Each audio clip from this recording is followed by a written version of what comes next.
Alright, today we're going to talk about balance. Specifically, how to balance indulgent foods with your weight loss goals. Yeah, that's right, because in Lifestyler, we prioritise balance in your nutrition because it's the only way you're going to be able to achieve long-term change around your diet. So a good rule of thumb that we apply is that we make about 90 to 95% of the food that we eat really nutritious and good for us. And then the remaining 5 to 10% can be those foods that are indulgent and really moreish, but aren't necessarily the healthiest things. So 90% healthy, 10% not healthy. That sounds doable. But what happens if I want to enjoy a meal that takes me over that 10% mark, but I don't want to ruin my weight loss goals? Yeah, great question. And that's where something that we call offsetting comes in.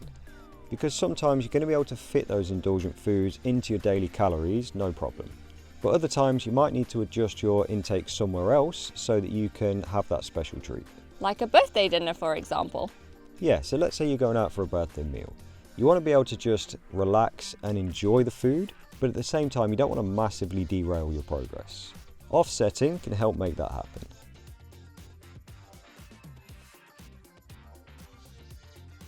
Amazing! How does it work?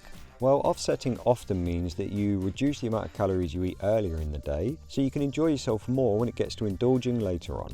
For example, if you're having a treat meal on a Saturday night, then you may lower the number of calories you eat in the meals earlier in the day. So have a lighter breakfast and lunch? Yeah, so maybe for breakfast you just go for a couple of pieces of fruit. Then for lunch you could have a much smaller portion than usual. That way you've saved loads of calories that you can then add to your meal in the evening. You could also look at anywhere else you may take calories in and see if you can save some there as well. For instance, you might decide to skip the milky tea and juice and instead opt for black tea and water. So it's just about being strategic with what I eat before that free meal so that I don't have to feel guilty about doing it later. Right, and if you really feel like you're going to overindulge and actually aren't going to be that hungry the next morning as well, you may even decide to skip breakfast the next day or reduce the number of calories there too.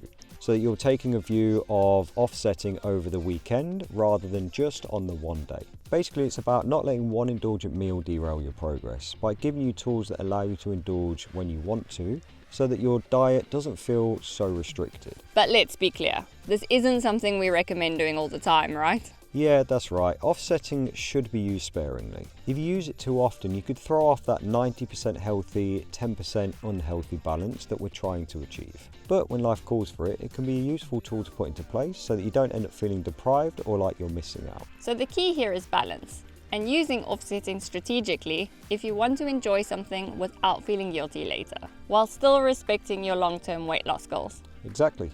Awesome. And if you found this helpful, hit like and subscribe.